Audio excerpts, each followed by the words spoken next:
Nós não estamos apenas fazendo um culto, não estamos apenas nos juntando, nos reunindo da forma que a lei nos permite para adorar a Deus, mas o que nós estamos fazendo aqui é algo profético no reino de Deus, amém, queridos? Quando eu falar amém, se você concorda que amém, você buzina, tá? O que eu e você estamos fazendo como igreja hoje na cidade de Colombo é algo profético para o reino de Deus, amém, queridos? Não estamos aqui para revelar a placa de uma igreja, não estamos aqui para propagar o nome de uma pessoa, mas estamos aqui para declarar que nós, como filhos de Deus, nós como igreja de Cristo, temos o nosso coração, um coração de adorador, e só aquele que quer viver uma vida de louvor e adoração, buzina onde você estiver.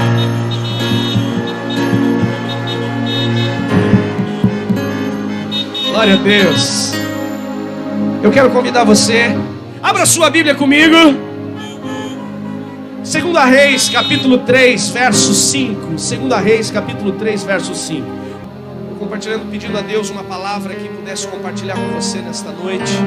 Deus me deu uma palavra e um tema: as respostas de Deus. Como obter respostas de Deus no meio do deserto?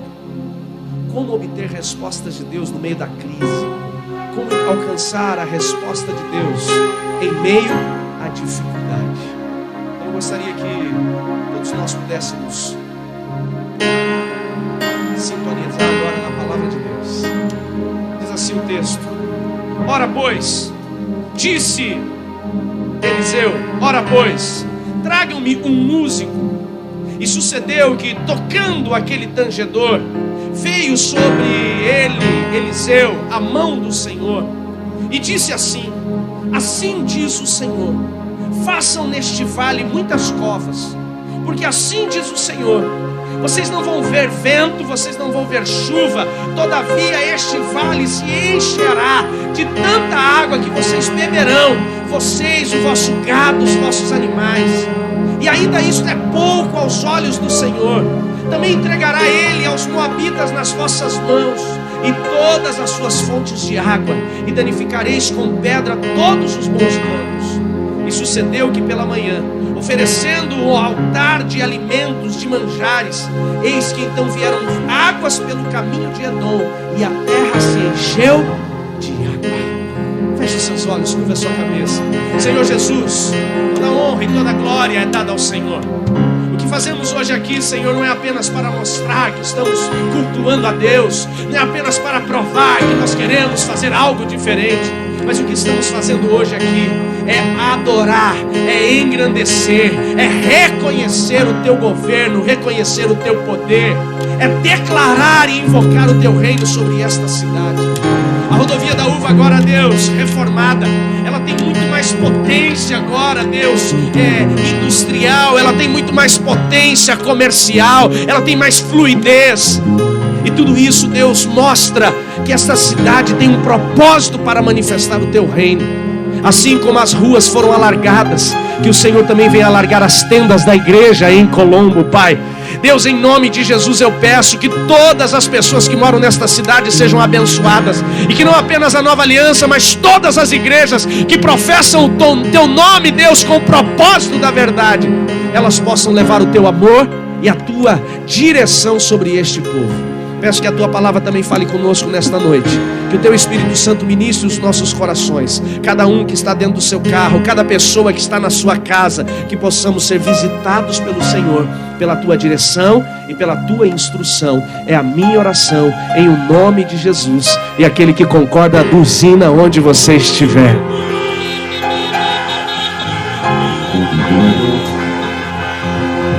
Glória a Deus! Glória a Deus. Obrigado, músicos, que Deus abençoe. Agora vamos focar lá, todo mundo com atenção aqui comigo.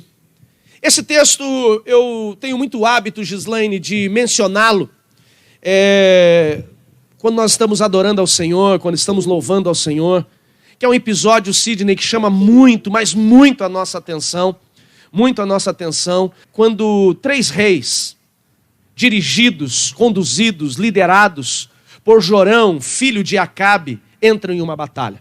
Eu vou dar rapidamente aqui uma direção para vocês, dar um contexto de tudo o que está acontecendo. Acabe, ele foi o pior rei que passou pela nação de Israel, ou um dos piores, melhor dizendo, porque depois teve Manassés, que foi pior do que ele.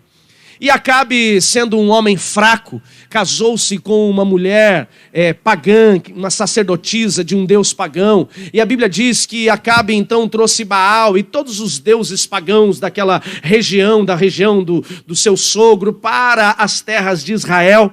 E Israel então começa a se desviar dos caminhos do Senhor.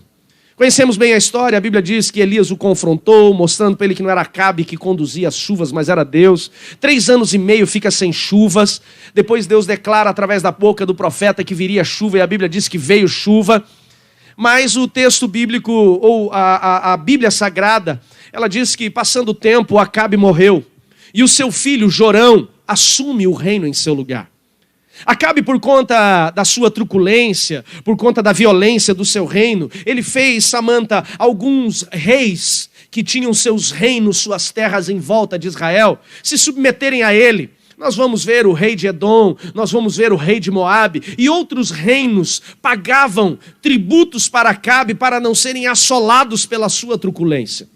Quando ele morre e o seu filho assume o reinado em seu lugar, a Bíblia diz que um dos reis que era vassalo dele, um dos reinos que o serviam com o seu gado, com a lã das suas ovelhas, com muito tributo em ouro, a Bíblia diz que este rei, que é um rei de Moabe, a Bíblia chama ele de Mesá ou Mesa, a Bíblia diz que esse rei decidiu não pagar mais os tributos.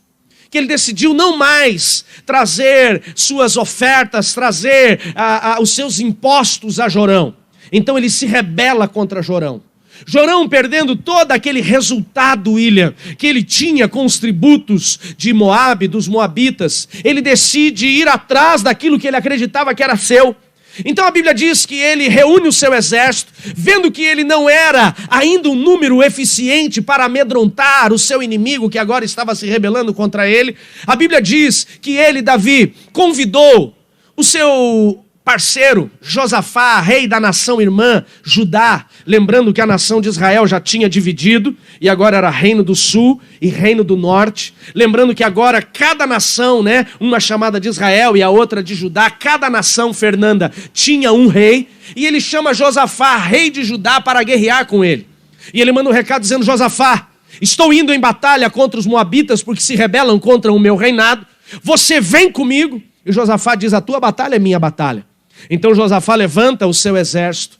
E também os edonitas, o rei de Edom, que também servia a Israel, é chamado para essa batalha. A Bíblia diz que então ambos se levantam e se preparam para a guerra. Se despedem de suas mulheres, há uma festa para celebrar a saída do exército, como sempre acontecia, Ellen. E a Bíblia diz que esses 3 reis pegaram o caminho do deserto de Edom em direção a Moabe para esta guerra. Porém, a Bíblia diz que eles caminharam, procurando o leito de um rio que dava direção, como se fosse, pastor Odô, um GPS para eles. Mas a terra estava tão seca, a terra ela estava em tanto deserto que aquele rio secou. E não tinha nem o leito para que eles pudessem seguir, e também não tinha água para eles poderem beber e alimentar os seus animais. Então a Bíblia diz que eles ficaram andando em direção àquele leito do rio, mas não encontraram porque a terra estava seca, aquele ambiente era um deserto, e durante 7 dias aqueles reis não encontraram água e os seus exércitos ficaram sedentos, seus animais começaram a cambalear e muitos começaram a tombar no deserto, não apenas os cavalos que puxavam os seus carros de guerra, mas também os bois que carregavam as suas bagagens, os bois que carregavam os seus suprimentos, começaram a ficar pelo caminho, e a Bíblia diz que esses 3 reis começaram então a entrar em desespero, dizendo: nós nem na batalha contra os inimigos entramos e já fomos derrotados. Eles estavam numa crise, eles estavam num ambiente de desconforto, eles estavam num ambiente de deserto, e no deserto eles precisavam de uma resposta, Preto, mas eles não sabiam onde encontrar esta resposta. Uma coisa que eu quero chamar a sua atenção é que a história que nós lemos aqui em 2 Reis, no capítulo 3, do verso 1 em diante, ela tem muito a ver com o que eu e você estamos vivendo nos dias de hoje. Por quê, Rony? Porque nos dias de hoje nós também estamos vivendo dias onde nós não conseguimos ter controle. Muitos estão vivendo dias de deserto. Muitos estão vivendo dias de desconforto. Muitos estão vivendo dias de escassez. Muitos estão vivendo dias onde você não sabe mais o que fazer e para onde ir, onde a sua esperança está sendo roubada. Não é apenas uma ou outra família, não é apenas uma ou outra cidade, não é apenas um ou outro estado, é o país inteiro, é o mundo inteiro que está enfrentando a mesma situação. Quando um país passa por guerra, quando um país passa por crise, quando um país passa por escassez, países que estão a milhares de quilômetros, eles podem se compadecer com as suas mensagens na internet, Rafael. Eles podem se compadecer, Andressa, com os seus vídeos no YouTube. Mas quando você está vivendo, não é apenas uma mensagem que você vai mostrar que você se compadeceu, mas você tem que passar pelo processo. E o mundo todo está passando, pastora Neia.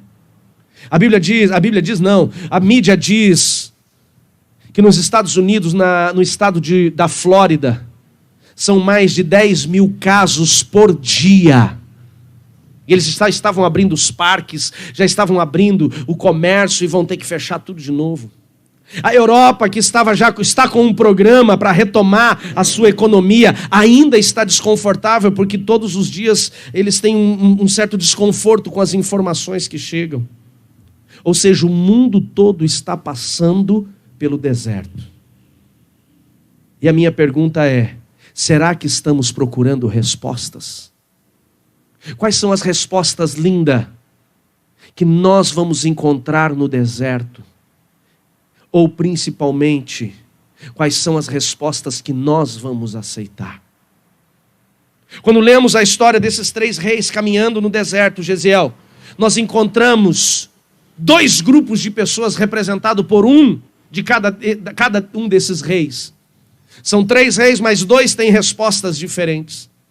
A Bíblia diz que quando eles começam a peregrinar, e Flávio Joséfo, historiador judeu, diz que eles começam a andar em círculos, porque o deserto, tudo caminho é igual. É verdade ou não é, Maria? Todo caminho no deserto é igual. Eles começam a andar em círculos, porque não acham o leito do rio. Eles não acham mais direção, eles ficam perdidos, parecido talvez com muitas pessoas no tempo que estamos vivendo.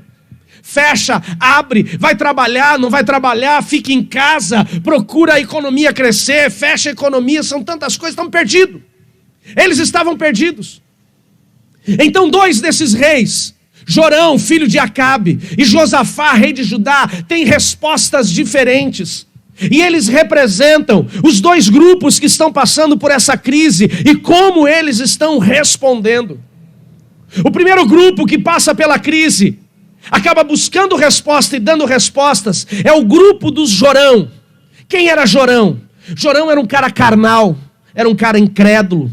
Jorão era um cara que andava longe de Deus. Jorão é um cara que enxergava apenas a situação que ele estava vivendo. Jorão é um cara que não tinha fé em Deus. Jorão é um cara que ele não dependia de Deus e não queria depender. Quem está me entendendo, dá uma buzinada aí.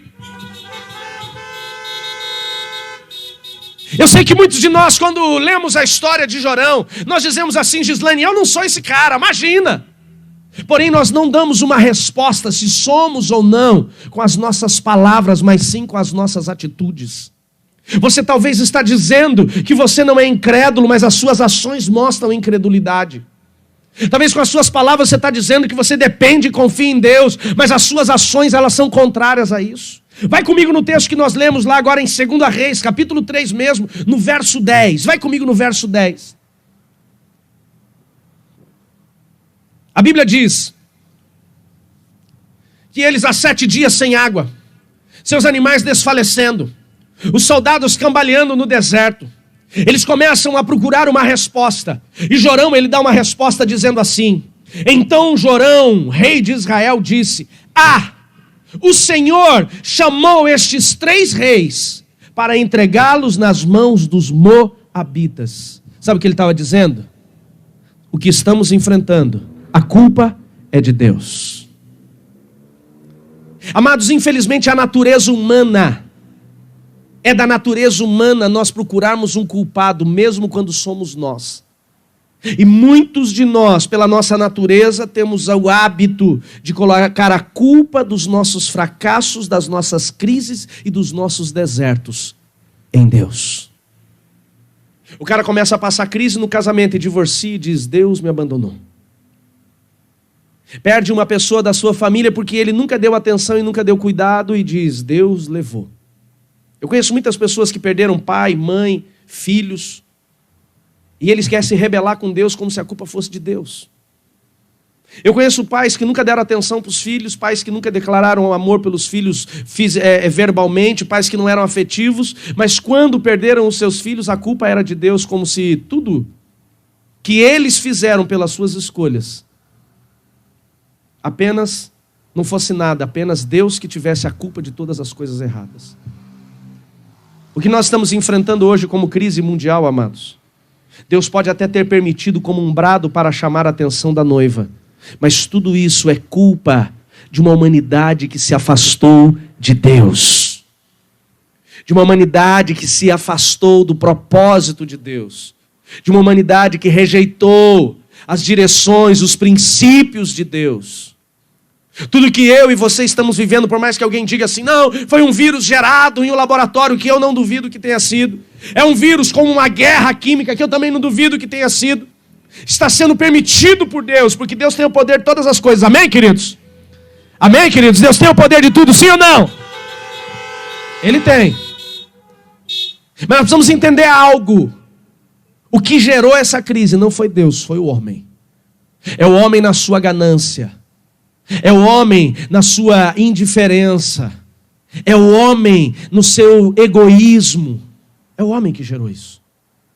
Assim como Jorão. Eu quero que você pense comigo. Entenda uma coisa aqui. Quem decidiu ir para a guerra contra Moabe? Foi Deus ou foi Jorão? Jorão. Segunda resposta. Quando ele foi para a batalha, ele perguntou para Deus se ele deveria ir, sim ou não? Não. Era hábito dos reis de Judá e Israel, antes de irem para uma guerra, perguntarem para Deus: devo ir para essa batalha? Vemos isso na pessoa de Davi. Davi, quando ele foi entrar em batalha com vários reinos, como os filisteus, como os amalequitas, como muitos povos, ele perguntava a Deus: devo ir contra eles?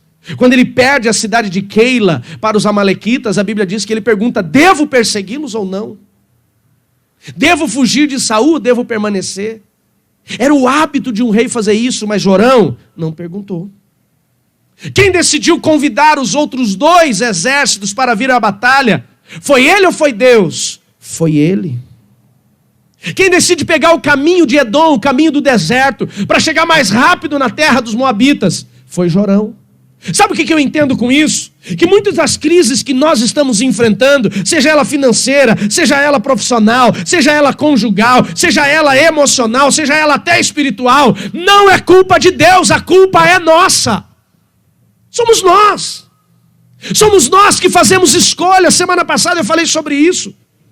O filho pródigo, ele fez uma escolha: sair da casa do seu pai, pedir a sua herança adiantado, torrar toda a herança do seu pai de uma forma leviana. Foram escolhas que ele fez, mas ele não pôde escolher o destino que as suas escolhas o levaram. Pablo Neruda, falei semana passada, ele diz, filósofo, poeta chileno: você pode fazer a escolha que você quiser, se você é senhor das suas escolhas, mas é escravo das consequências. O problema é que nós primeiro fazemos escolhas, Lorena, e depois colocamos a culpa das nossas escolhas erradas em Deus. E preste atenção numa coisa, preto. Isso não é de agora, não. Venho eu desde o tempo de Adão. Você conhece bem a história de Adão? A Bíblia diz que Adão, ele peca contra Deus. Não tem nada a ver com o fruto. Tem a ver com a desobediência. Ele desobedece uma direção de Deus. Então o texto bíblico diz que na virada do dia o Senhor vem para encontrá-lo. E o Senhor pergunta: Adão, onde você está, Adão? Cadê você, Adão? E a Bíblia diz que Adão sai e diz: eu estou aqui escondido. Ele falou: por um acaso comeu do fruto que não deveria comer? E ele diz: eu comi. Ele falou: por quê? Ele falou: foi a mulher que o Senhor me deu. Eu pergunto para você, ele assumiu a culpa? Não. Ele colocou a culpa em quem? Em Deus. É isso que nós vemos Jorão fazendo. Ele, na hora da dificuldade, culpa a Deus pela sua desgraça. Por um acaso não foi o Senhor que chamou esses 3 reis para entregá-lo na mão dos moabitas? Todas as escolhas foram dele, mas ele quer achar um culpado e coloca isso nas costas daquele que veio para redimi-lo, para salvá-lo, para ser o seu escudo. A minha pergunta é: quantos de nós não temos colocado a culpa em Deus nos nossos fracassos? Somos carnais muitas vezes, andamos longe de Deus, somos senhores das nossas decisões, somos egoístas, não paramos para perguntar para Deus o que Ele quer fazer em nossas vidas, mas quando uma desgraça acontece como consequência da nossa escolha, nós dizemos: a culpa é dele. Pessoas que decidem cometer o adultério, pessoas que decidem mentir, pessoas que decidem viver uma vida de engano, pessoas que decidem ser injustos nos seus negócios, e aí quando tem prejuízos, perdas, fracassos, Deus abençoe, meu amado, eles dizem: Deus me entregou na mão dessa consequência. Não é. A culpa sempre será nossa. Agora, chama atenção para uma coisa que eu falei lá no começo, eu quero repetir. Entenda algo comigo.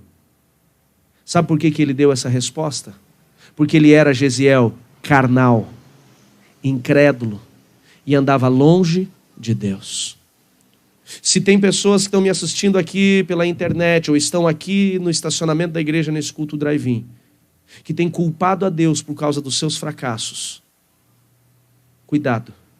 O seu coração pode ser um coração parecido com o de Jorão. E o fim de Jorão foi um fim triste. A casa de Acabe foi eliminada pela pessoa dele, começou por ele, por conta de uma família que andava longe de Deus. Encontramos uma segunda pessoa nesse texto que tipifica, que simboliza um segundo grupo, pastora Nelise. Um segundo grupo de pessoas que também enfrenta a crise. Preste atenção. O mesmo deserto que Jorão passou, Josafá também passou. O rei de Edom também passou. Mas quero chamar principalmente a sua atenção para Jorão e Josafá, que são esses 2 grupos. Os mesmos 7 dias de seca que Jorão e o seu exército enfrentou, Josafá e o exército de Judá também enfrentou. Os mesmos 7 dias de sequidão, de animais tombando no meio do deserto, de soldados desfalecendo, que Jorão e o seu exército enfrentou, Josafá e o exército de Judá também enfrentou. Só que os 2 estavam trilhando lado a lado, os 2 estavam preparados para a mesma batalha, os 2 estavam no mesmo caminho, só que Josafá teve uma resposta diferente. Entenda uma coisa, a crise que eu e você estamos enfrentando hoje com coronavírus, crise econômica, fecha tudo, não é uma crise, Rosângela, que vem apenas para uma parte, apenas para o ímpio e não para o justo. A igreja fecha, o ímpio não, é para todos. Todo mundo está enfrentando a mesma coisa. Todo mundo está enfrentando o mesmo desespero, todo mundo está enfrentando o mesmo deserto. Só que os Josafás, e onde estão os Josafás? Buzina aí!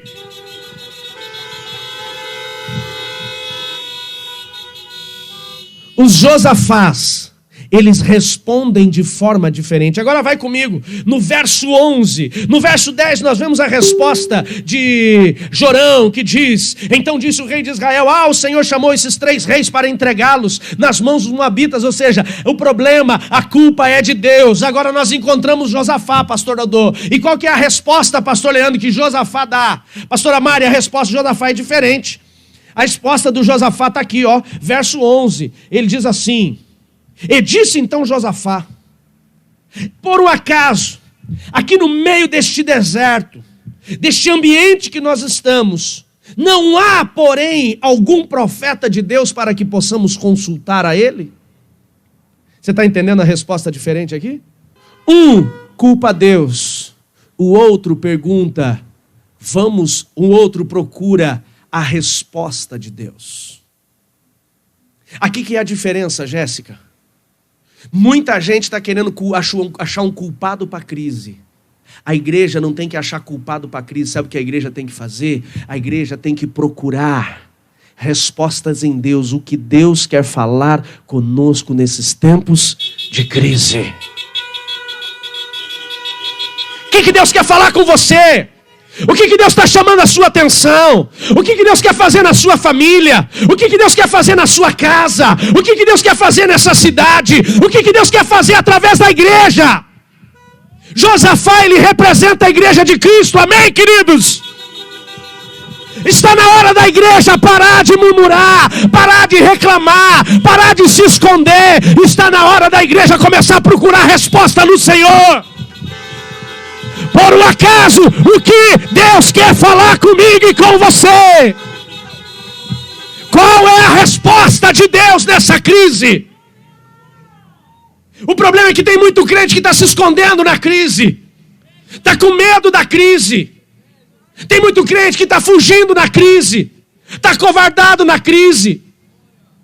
Ele diz: não foram vocês que me escolheram, mas eu escolhi vocês para quê? Para que vão e deem frutos. E o fruto não é só quando as coisas estão boas, mas na crise você também vai gerar frutos.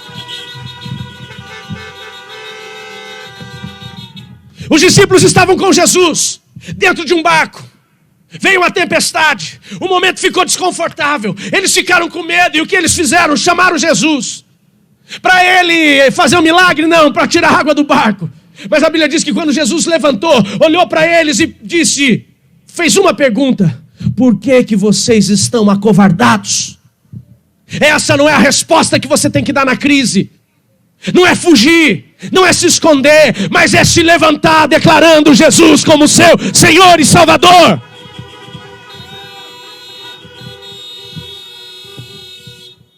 Deixa eu falar uma coisa, igreja. Vou dizer algo importante. Alguns talvez não vão concordar, mas se nós parássemos de defender Bolsonaro ou acusar Bolsonaro e começássemos a pregar mais o evangelho nas redes sociais, tudo seria diferente. Não é o Bolsonaro que vai mudar a crise, é Cristo.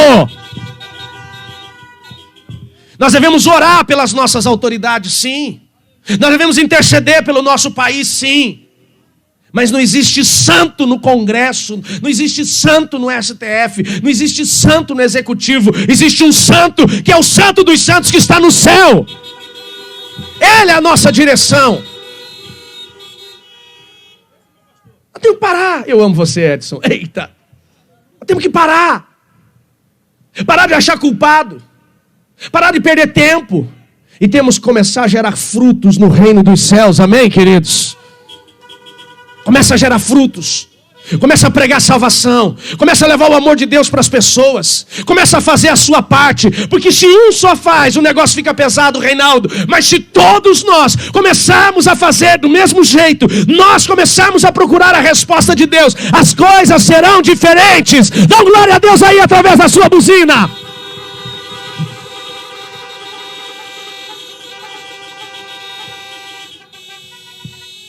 Jorão estava olhando a situação. Jorão estava olhando a circunstância. Jorão estava olhando o que estava acontecendo no deserto. Jorão estava preocupado com a seca. Josafá estava vendo o mundo espiritual. E ele falou: não tem como sair dessa crise se nós não pararmos para ouvir Deus. Vamos procurar alguém, um profeta de Deus. E olha o que ele diz: por favor, não há aqui um profeta do Senhor para a gente consultar. Por que ele diz não há aqui? Porque Jorão, ele tinha seus profetas comprados, Lorena, seus profetas mercenários, os profetas de Baal que o acompanhavam e que inclusive diziam para ele: pode ir para a guerra que você vai vencer. Ele falou: eu não quero esses falsos profetas não. Eu não quero esses falsos profetas que ficam pregando triunfalismo não. Eu não quero falso profeta que fica pregando que tudo é na graça, tudo é café com leite. Ele falou: eu quero homem de Deus. Me leva para um homem de Deus. E então responderam um dos servos do rei de Israel, dizendo: há sim nessa terra um profeta. O seu nome é Eliseu, filho de Safate, que derramava água sobre as mãos de Elias, ou seja, o servo de Elias. Então disse Josafá: está com ele a palavra do Senhor? Porque então eu irei até ele. Então o rei de Israel E disse Josafá: está com ele a palavra do Senhor. Então o rei de Israel, Josafá, e o rei de Edom desceram a ter com ele. Eles foram ouvir Deus. Na hora do sofrimento, não é tempo de murmuração. Não é tempo de reclamação. Opa, o Josafá foi até o profeta. Por que ele vai até o profeta? Porque os olhos dele não estavam nas circunstâncias, os olhos dele estavam no mundo espiritual. Quem era Josafá? Josafá foi um homem que trouxe reforma política para a nação de Judá. Quem era Josafá? Ele trouxe uma reforma cultural, religiosa. Ele trouxe uma reforma espiritual. Josafá é um homem que dependia de Deus, um homem que andava com Deus, um homem que restaurou o culto ao Senhor. Agora vamos comparar Josafá e Jorão? Quem era Jorão? Carnal, incrédulo, andava longe de Deus. Quem era Josafá? Crente. Não crente, ele era um cara que cria em Deus.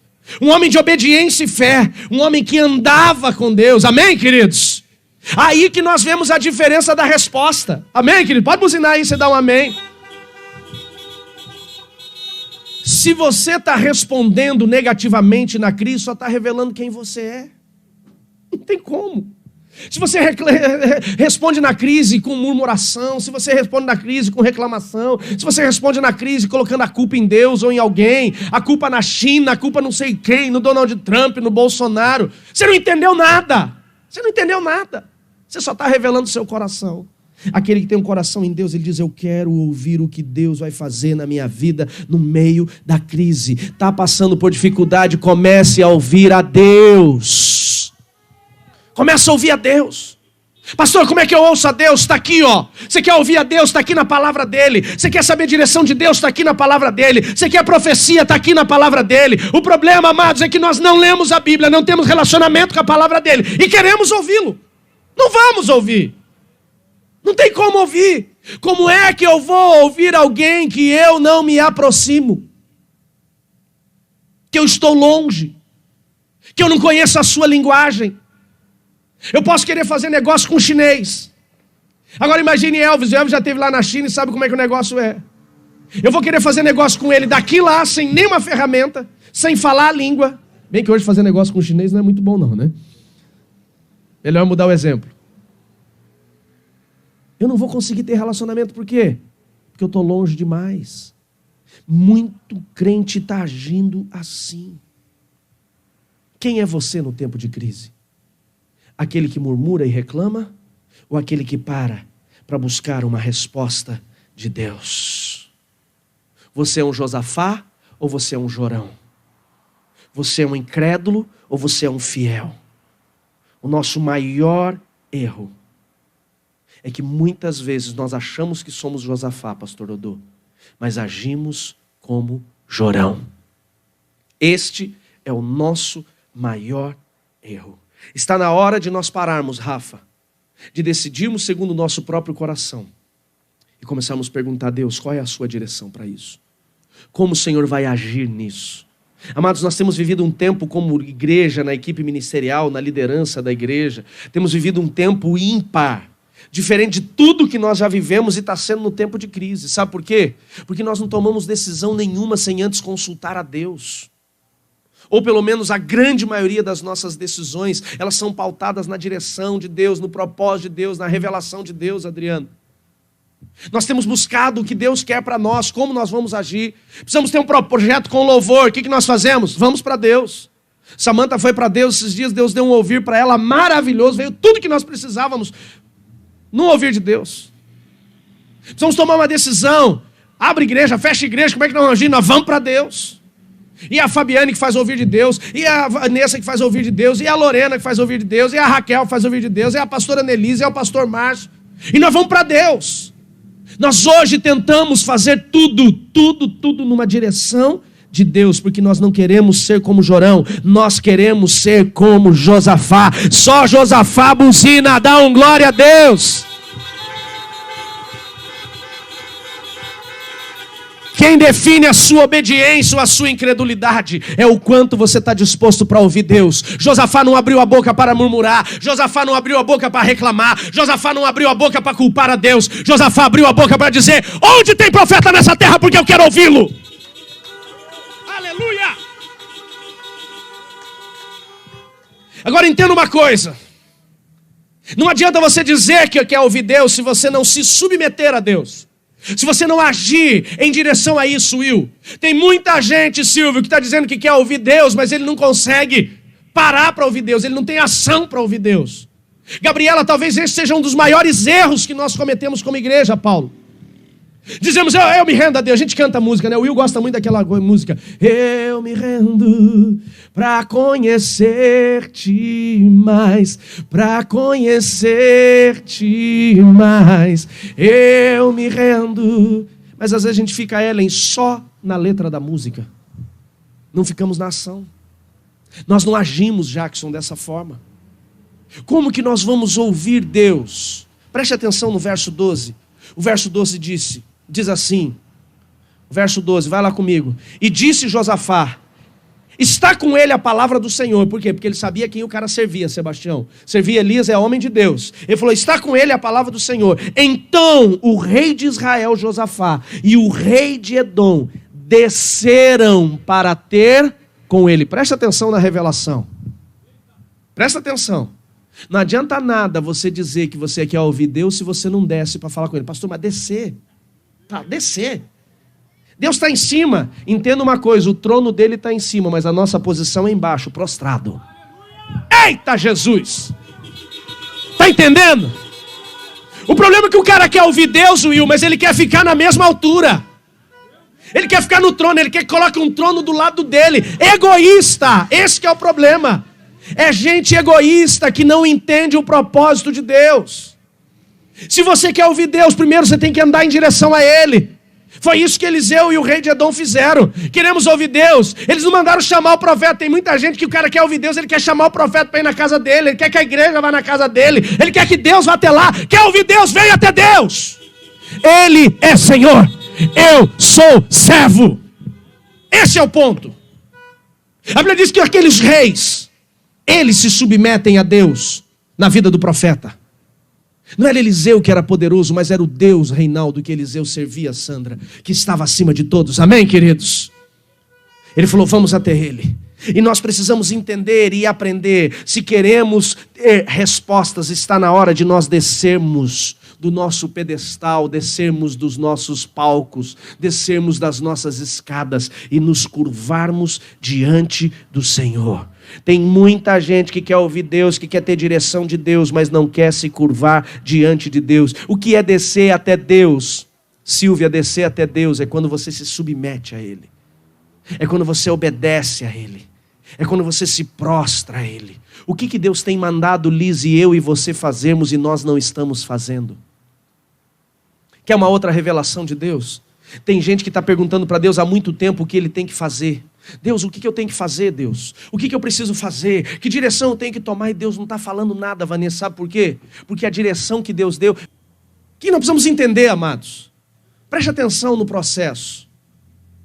Tem muita gente dizendo assim, Deus, por que o Senhor não me responde? Por que o Senhor não fala comigo? Eu estou esperando uma resposta de Deus há 1 mês, há 2 meses, há 6 meses, Ele não fala nada. Sabe por que talvez você não está ouvindo Deus e você já ouviu e agora não ouve? Porque a última direção que Ele te deu, você não obedeceu. Você está em pendência. Quem está me entendendo, liga o pisca-alerta aí para ver se você está entendendo. Está me entendendo? Liga o pisca-alerta, está me entendendo? O cara fala assim, eu não sei por que eu falo... Isso aí, o povo está me entendendo agora.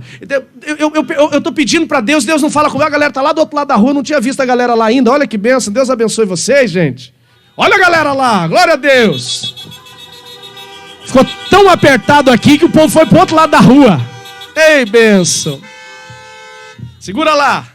O cara diz assim, eu não sei por que Deus não fala comigo.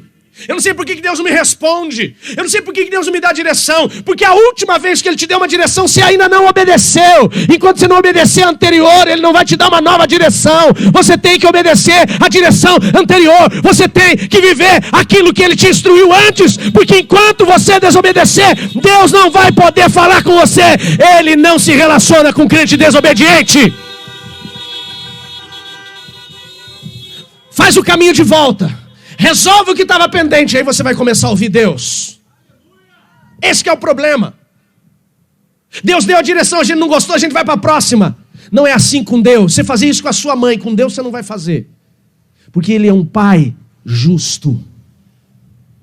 Nós temos que entender isso. Obedece. Aqueles 2 reis, eles obedeceram. A Bíblia diz que eles desceram até o lugar onde estava o profeta. Entenda uma coisa. Eu e você precisamos aprender a nos submeter às direções de Deus, mesmo que elas sejam desconfortáveis para nós. Nós temos que entender isso, queridos. Mesmo que seja desconfortável, entenda, eles estavam num caminho. Para encontrar a resposta de Deus, eles tinham que sair daquele caminho nessa.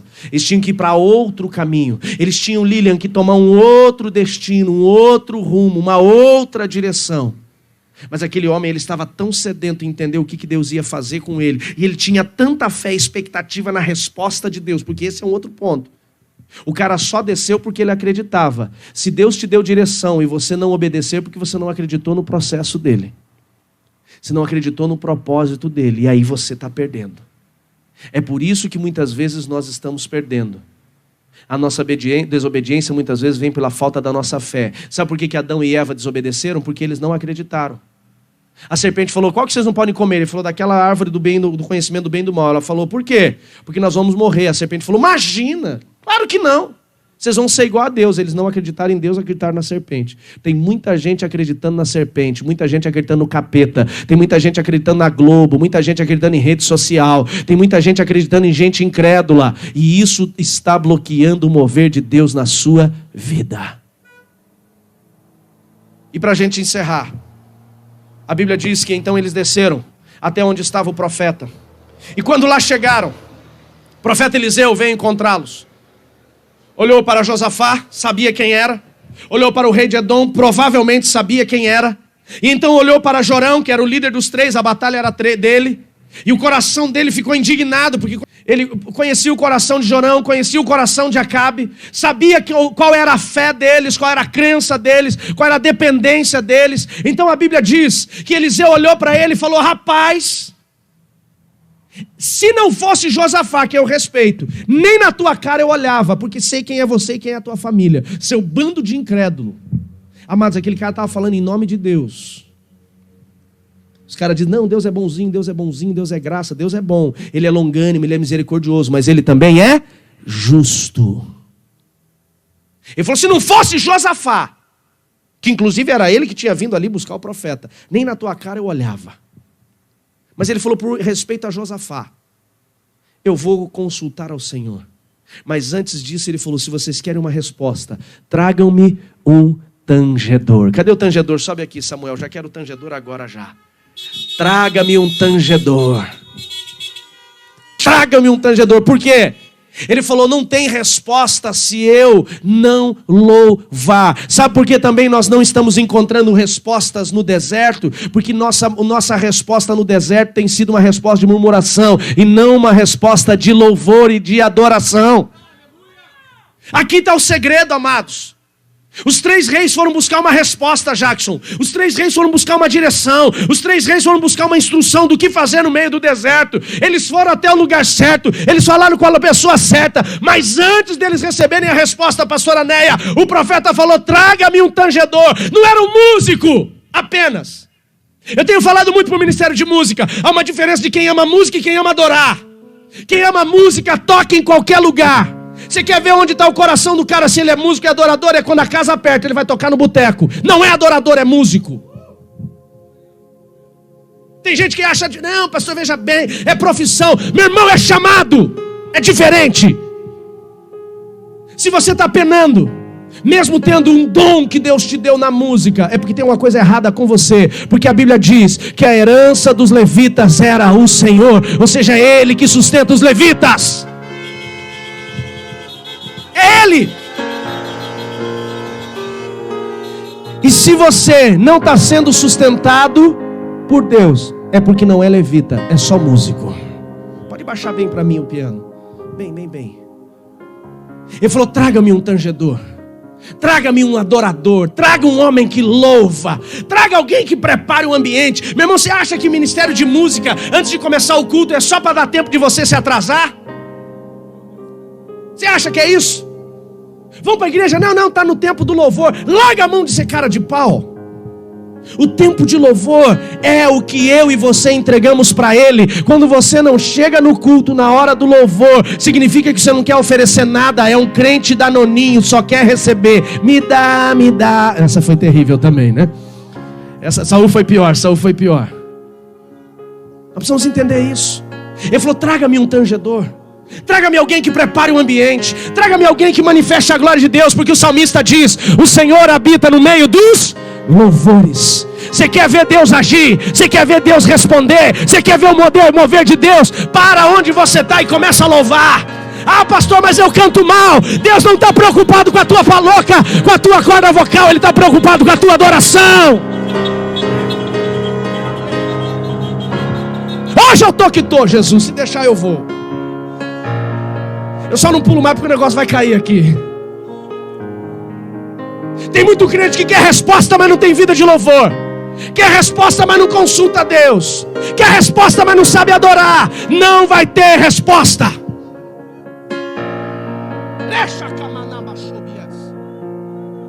Ele falou, traz um tangedor. Traz um homem que adore. Traz um cara que toque. Sabe por quê? Porque quando existe um verdadeiro tangedor, um adorador, alguém que tem o seu coração no louvor, a Bíblia diz que nem os demônios ficam naquele ambiente. Saul era oprimido. A Bíblia diz que os demônios vinham oprimir Saul, Jesiel, durante a madrugada.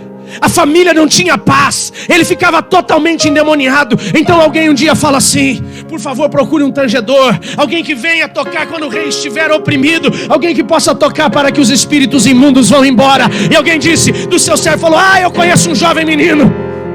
Ele é bom nisso. Não era habilidade. Ele tinha identidade de adorador. E você músico, você vocal, você ministro, qual é a sua identidade? Qual é a sua identidade? Meu irmão, tocar, até Roberto Carlos canta e toca. Que menosprezada que eu dei nele agora, né? A Neia gosta. Adorar é só quem tem intimidade com Ele. Aleluia! Posso falar uma coisa aqui? Só nós, ninguém vai nos ouvir. Elvis Presley pode ter sido o rei aqui na terra, mas não tinha intimidade nenhuma com o Rei dos Reis.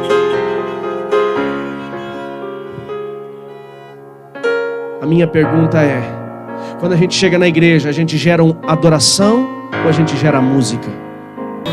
Segura lá, deixa eu só encerrar aqui, senão eu não encerro. A Bíblia diz que ele falou, traga-me um tangedor. Então trouxeram, segura só, deixa o piano por enquanto, depois nós vamos cantar. Ele falou, traz um tangedor. Trouxeram o tangedor. Provavelmente ele veio com uma harpa. E ele pegou a harpa, pastor Aneia. E quando ele começou a dedilhar, a Bíblia diz que quando ele começou a dedilhar, aquele ambiente foi transformado. O Espírito de Deus tomou aquele lugar. Porque onde tem louvor, tem manifestação do Espírito Santo. E a mão do Senhor se moveu. A mão de Deus se moveu. E Deus disse para eles, olha aqui. Deus falou para aqueles 3 reis, ei, eu estou aqui agora. Vocês querem me ouvir? Eu vou falar. Quem quer ouvir Deus, buzina aí. Deus falou, eu estou aqui. Eu vou falar. A minha mão é com vocês. Onde tem louvor tem a mão de Deus. Amém, queridos? Onde tem louvor tem a mão de Deus. A Bíblia diz que Deus falou, voltem para o leito do rio. Volte para o lugar onde vocês estavam. Volta, meu irmão, faz o caminho de volta. Meu Deus, como Deus está falando sobre o caminho de volta. Volta lá onde você estava. Volta lá onde estava tudo errado. Volta lá no deserto. Volta lá no lugar difícil. Ele falou, volta lá. Ele falou, e cavem cisternas, cavem buracos. Vários buracos. Façam buracos. Aquele povo, amados, não tinha força nem para caminhar, mas teve que encontrar a pastora Neia força para cavar. Ele falou, vão até lá, cavem buracos, porque ele diz, vocês não ouvirão barulho de chuva, não sentirão cheiro de chuva, não ouvirão e não verão chuva, mas ele diz, eu vou encher esses buracos e essas cisternas de água, porque o milagre, Elaine, quem faz é Ele. No meio do deserto, quem faz milagre é Ele que faz milagre. Aleluia. É Ele que faz milagre. É Ele que faz milagre. Segura lá, só o pianinho, que senão não chega aqui o microfone. Não é o presidente que faz milagre, Jefferson. Não é o ministro da economia que faz milagre, Juliana. Não é o pastor Márcio que faz milagre, Vanessa. Quem faz milagre, Silvio, é Ele. E Ele fez naquele dia, Ele continua fazendo. Você pode declarar um glória a Deus aí comigo. Ele continua fazendo milagre, Paulo. Ele continua abrindo caminho no deserto. É Ele, Pepe, que continua agindo onde eu e você não podemos agir. Para de perder a sua fé. Continua firme nele. É nele, Paulo, que nós temos que confiar. A confiança deles não deveria estar nos reis, no exército, no Rio Jordão. A confiança deles tinha que estar no Senhor. A tua confiança está onde? Onde está a sua confiança? A Bíblia diz que aqueles homens mais uma vez obedeceram. E eles voltaram para aquele lugar. E eles começaram a cavar cisternas. E eles cavaram cisternas. No outro dia pela manhã, eles ofereceram as suas ofertas de sacrifício. Manjares, cereais, comida eles colocaram. Eles colocaram, Priscila, comida no altar. Eles adoraram ao Senhor. E então quando eles terminaram a sua oferta, segura só lá um pouquinho. Quando eles terminaram a sua oferta, a Bíblia diz que começou a descer água no leito do rio. E aquela água veio de uma forma tão avassaladora, que onde tinha buraco aberto, onde tinha cisterna, aquele lugar se encheu. Não teve barulho, não teve cheiro, ninguém viu chuva, mas aquele lugar se encheu de água. Dá um glória a Deus aí no seu lugar. Aleluia. Eu creio que quando nós como igreja brasileira pararmos de reclamar e começarmos a louvar, começarmos a adorar, nós vamos ver o milagre de Deus nessa terra. Nós vamos ver Deus curando e sarando essa terra. Quando a igreja parar de se preocupar com quantos morreram e começar a louvar e adorar, o povo começa a parar de morrer e a vida toma conta dessa terra. O vírus vai embora e nós vamos ver a nossa terra sarada. O frio parou, a chuva não veio. Sabe por quê? Porque o teu Deus quer ver o seu louvor. Deus se alegra com o culto da sua igreja. E tem a gente ainda fala: mas eu não preciso ir, eu não preciso fazer culto a Deus lá, eu faço daqui. Deus quer você aqui, meu irmão, venha. Aleluia. Baixa bem o piano para mim, fecha os seus olhos, curva a sua cabeça. Duas pessoas da consolidação aqui do meu lado. Eu quero fazer duas orações por você. A primeira oração eu quero fazer por você que talvez estava sucumbindo. Toda a equipe ministerial em volta dos carros agora. Toda a equipe ministerial vai me ajudar a orar. A equipe, pastores, ministros, obreiros. Nós vamos passar pelos corredores. Só quero a equipe ministerial nos corredores, orando pelas pessoas agora dentro dos carros. Eu quero orar por você que talvez no meio do deserto você estava querendo responder igual Jorão.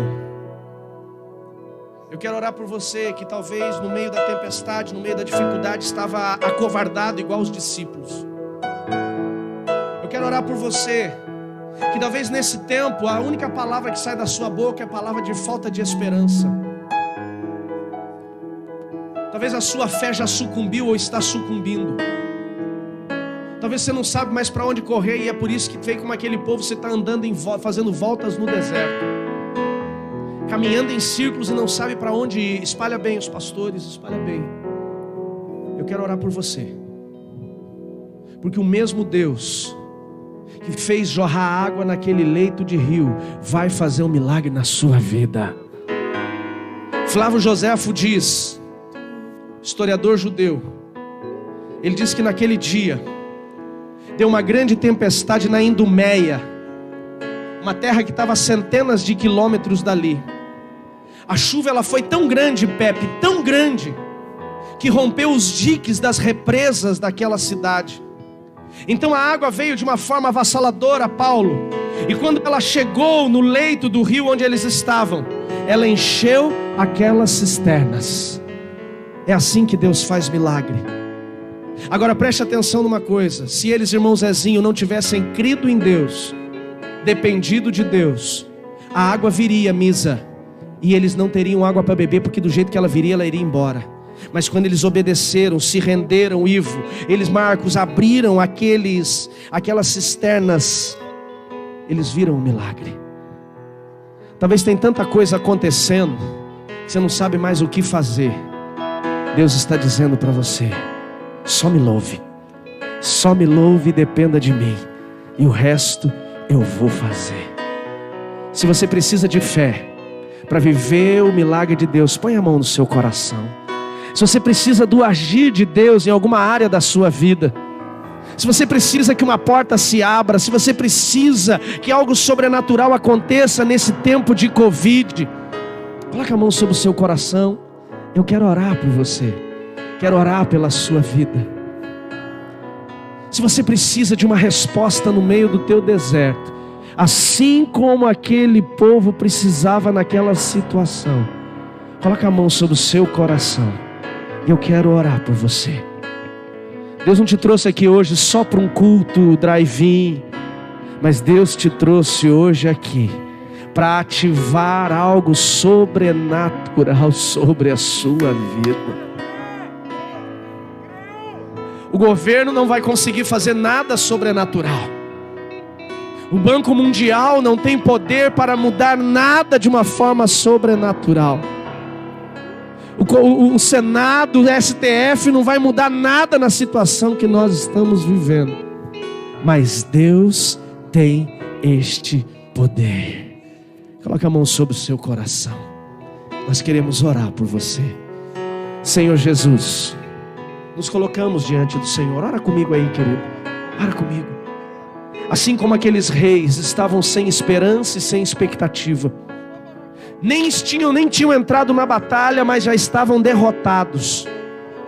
Mas a tua palavra diz que um decidiu ir ao Senhor, ouvir ao Senhor, e ele viveu o milagre.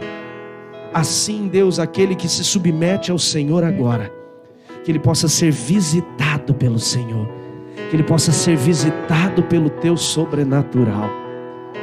Deus, assim como aqueles reis, eles se submeteram e obedeceram, se curvaram, desceram até a sua posição de servos, e ali eles então foram alcançados por milagre. Que assim também aconteça com cada homem, cada mulher que veio a este estacionamento hoje para cultuar. Não viemos aqui, Senhor, para viver uma experiência nova, diferente de culto. Nós viemos hoje aqui para viver uma experiência de adoração sobrenatural com o Senhor. Que o teu milagre nos visite. Onde as portas estavam fechadas, que sejam abertas. Onde a terra estava seca, que brote água. Onde havia tempestade, que haja agora calmaria. Em o nome de Jesus. Pastores, eu quero vocês no meio dos carros. No meio dos carros eu quero vocês impondo as mãos sobre as pessoas.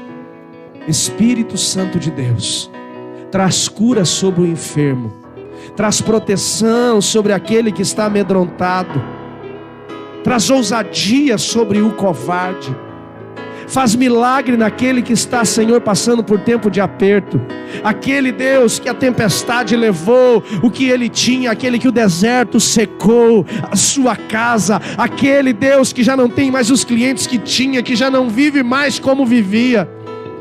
Que o milagre do Senhor possa visitá-lo, e não apenas para suprir o momento, porque o teu milagre não supriu só o momento daqueles reis, mas a tua palavra diz que o teu milagre trouxe vitória naquela batalha. Que assim seja sobre eles também, em o nome do teu Filho Jesus. Em nome de Jesus. Aí no seu carro, repete comigo.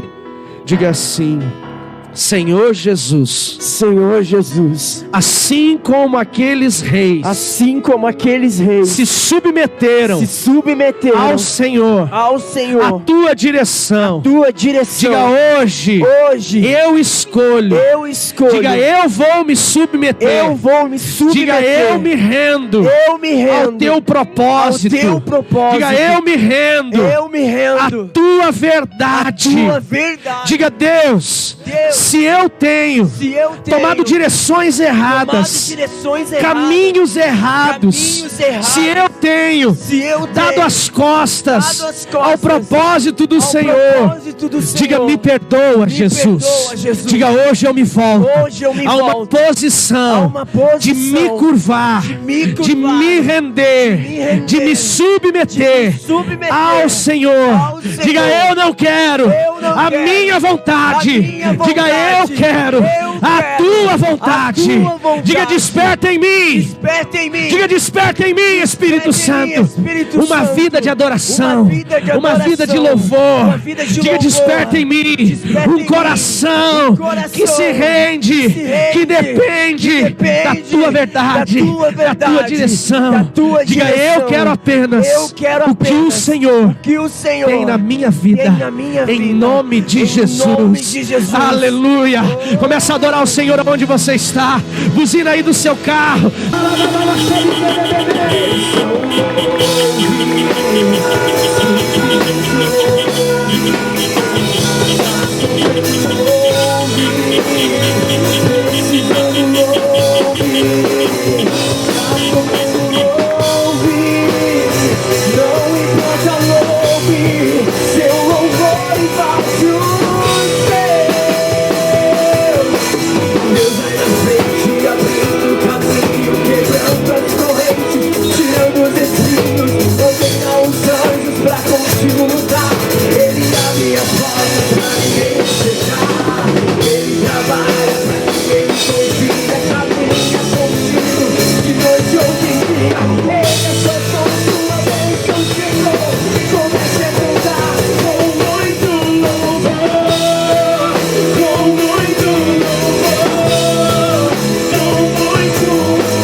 Posso profetizar na sua vida, sim ou não?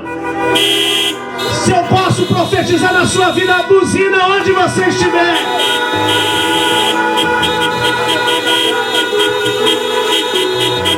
Ainda neste mês, entenda uma coisa: a água tipifica a bênção, Will. Amém, queridos? Ela vai tipificar a manifestação do Espírito Santo. E ela vai também tipificar a bênção de Deus. Ele diz: eu derramarei as chuvas serôdias e temporãs. Eu vou abençoar em 2 tempos. E nós vamos encontrar muitas vezes a Bíblia falando de água como bênção. Posso profetizar, sim ou não?